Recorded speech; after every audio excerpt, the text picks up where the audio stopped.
اعوذ باللہ من الشیطان الرجیم بسم اللہ الرحمن الرحیم۔ بندہ ناچیز شہزادہ توقیر ایک بار پھر آپ کی خدمت میں حاضر ہے اور آپ دیکھ رہے ہیں میرا YouTube channel know everything with توقیر۔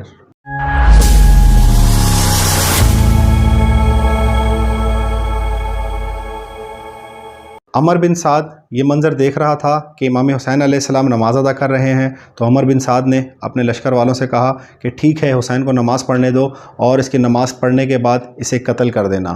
تو اس دوران عمر بن سعد کا بیٹا حفص یہ سن رہا تھا، تو اس نے اپنے باپ سے کہا کہ اگر تم نے حسین کو نماز ادا کرنے دی تو ہمارے لشکر میں موجود لوگ یہ سمجھیں گے کہ حسین باغی اور مرتد نہیں ہے، وہ تو ایک نمازی ہے، جبکہ تم کوفیوں کو یہ کہہ کر یہاں پر لے کر آئے ہو کہ حسین مرتد ہو چکے ہیں، نعوذ باللہ معاذ اللہ، اور باغی ہیں اور دین سے ہٹ چکے ہیں۔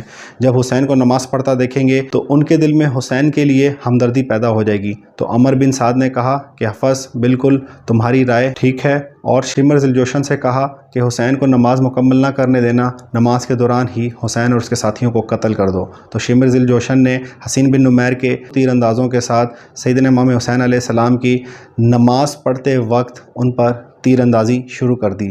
اس دوران اصحاب حسین سے ایک روایت کے مطابق 2 اصحاب شہید ہو گئے۔ حسین بن نمیر تیر اندازی کرتا رہا، اور جب امام حسین علیہ السلام نماز سے فارغ ہوئے تو حسین بن نمیر نے کہا کہ اے حسین نماز پڑھ لو، لیکن تمہاری یہ نماز قبول نہیں ہوگی۔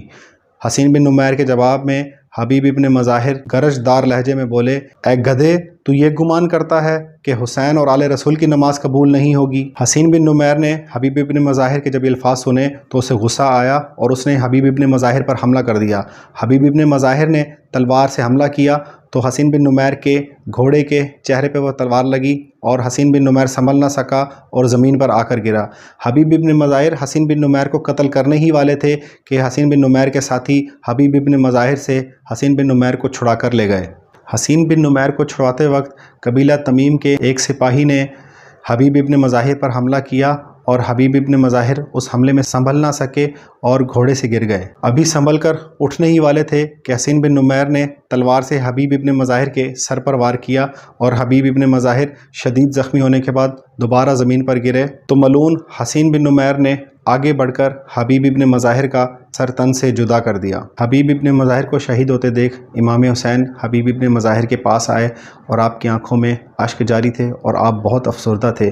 اس وقت آپ کی زبان پر یہی کلمات تھے، اِنَّ لِلَّهِ وَإِنَّا إِلَيْهِ راجعون، میں اپنے اور اپنے اصحاب کے قتل کا اللہ پاک کی بارگاہ میں حساب لوں گا۔ حبیب ابن مظاہر کی شہادت کے بعد حر بن یزید اور زہیر بن کین دونوں ایک ساتھ میدان کربلا میں اترے اور دونوں ایک دوسرے کی پشت سے پشت ملا کر جنگ لڑتے رہے۔ آپ نے یزیدی لشکر کے کئی سپاہیوں کو واصل جہنم کیا۔ عمر بن سعد نے جب حر علیہ السلام اور زہیر بن کین کو پشت سے پشت ملا کر لڑتے دیکھا تو اس نے کہا کہ ایک ایک دو دو کر کے نہیں، اب 10-10 20-20 کر کے جاؤ، اگر اکیلے جاؤ گے تو تم ان کا مقابلہ نہیں کر سکو گے۔ اسی لیے 20-30 لوگوں کے دستے زہیر بن کین اور حر علیہ السلام سے لڑنے کے لیے آگے بڑھے۔ اس لڑائی کے دوران حر علیہ السلام اور زہیر بن کین زخمی ہو گئے اور دونوں ایک دوسرے سے الگ ہو گئے۔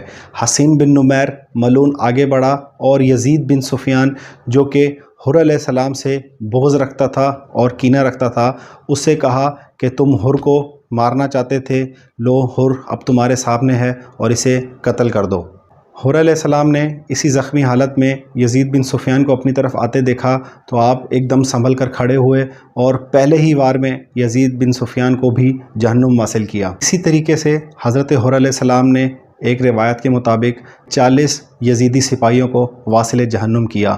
اب یزیدی سپاہی 20-20 اور 30-30 کے ساتھ حضرت حر علیہ السلام کو چاروں طرف سے گھیر کے آپ پر پتھروں، نیزوں اور تیروں کی بارش شروع کی اور حر علیہ السلام کو شہید کر دیا۔ حضرت امام حسین علیہ السلام ہر شہید کی طرف آتے اور اسے اٹھا کر خیموں کی جانب لے جاتے اور وہاں پر آپ نے ایک مقام پر تمام شہداء کے لاشیں اکٹھے کیے اور ہر شہید کی لاش پر اِنَّ لِلَّهِ وَإِنَّا إِلَيْهِ راجعون پڑھتے اور آسمان کی طرف منہ کر کے اللہ پاک سے کہتے، اے اللہ اب تو حسین سے راضی ہے نا؟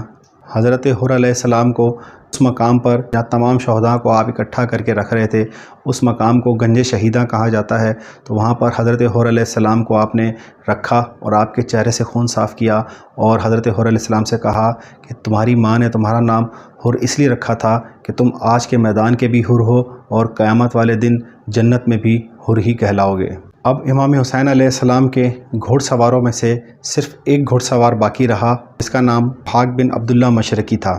اسی دوران عمر بن سعد نے عمرو بن سعید، جو کہ ایک تیر اندازوں کے گروہ کا سرغنہ تھا، اس کو اس کے گروہ کے ساتھ امام حسین علیہ السلام کے خیموں کی طرف بھیجا اور کہا کہ حسین کے خیموں کی طرف تیر برساؤ۔ عمرو بن سعید اپنے گھوڑ سواروں کے ساتھ، تیر اندازوں کے ساتھ امام حسین علیہ السلام کے سامنے آیا اور وہاں پر تیروں کی بارش کر دی۔ یہ دیکھ کر جو حاق بن عبداللہ مشرقی فوراً آگے بڑھے اور خیموں کی جانب سے ان تیر اندازوں کے سامنے کھڑے ہو گئے۔ آپ تیر بھی کھاتے رہے اور یزیدی سپاہیوں کو واصل جہنم بھی کرتے رہے۔ امام حسین علیہ السلام نے اپنے اس ساتھی کی شہادت پہ کہا کہ تم جنت کی طرف جا رہے ہو، تم چلو، ہم بھی تمہارے پیچھے آ رہے ہیں۔ اس دوران سیدنا امام حسین علیہ السلام نے سورہ احزاب کی آیت نمبر 23 تلاوت کی۔ اسی دوران ابو ثمامہ ساعدی بھی اپنی طرف سے یزیدی لشکر کے ساتھ ڈٹ کر مقابلہ کر رہے تھے کہ ابو ثمامہ ساعدی کا ایک چچا زاد بھائی جو عمر بن سعد کے لشکر میں شامل تھا، اس کی ابو ثمامہ ساعدی کے ساتھ پرانی رنجش تھی۔ اسی رنجش کی بنا پر سامنے آیا اور ابو ثمامہ ساعدی پر ایک نیزے سے حملہ کیا اور ابو ثمامہ کو بھی شہید کر دیا۔ اسی طرح بنو انصار قبیلے سے عمرو بن قرظہ انصاری امام حسین علیہ السلام کی جانب بڑھے اور تیر اندازوں کے سامنے کھڑے ہو گئے۔ آپ نے یزیدی لشکر کا ڈٹ کر مقابلہ کیا اور آپ نے بہت سے یزیدی لشکر کے سپاہیوں کو واصل جہنم کیا اور زخموں کی تاب نہ لاتے ہوئے زمین پر گرے اور سیدنا امام حسین علیہ السلام کی جانب دیکھا اور امام حسین سے کہا کہ اے مولا، میں نے اپنی وفا ثابت کر دی۔ امام حسین علیہ السلام نے عمرو بن قرظہ انصاری کو جواب دیا، بے شک تم نے وفا ثابت کی اور تم مجھ سے پہلے جنت میں جا رہے ہو۔ جنت میں جا کر میرے نانا نبی پاک صلی اللہ علیہ وآلہ وسلم کو میرا سلام کہنا۔ سیدنا امام حسین علیہ السلام کے ایک بہادر ساتھی اور ماہر تیر انداز نافع بن ہلال تیزی سے آگے بڑھے اور لشکر یزیدی پر تیروں کی بوچھاڑ کر دی۔ آپ اتنی تیزی سے تیر چلاتے آگے بڑھے کہ لشکر یزیدی کو 20 ہاتھ پیچھے جانا پڑا اور آپ نے بہت سارے لشکر یزیدی کے سپاہی جہنم کی طرف روانہ کیے۔ جب نافع بن ہلال کے تیر ختم ہو گئے تو آپ نے تلوار نکالی اور لشکر یزیدی کی طرف چڑھ دوڑے۔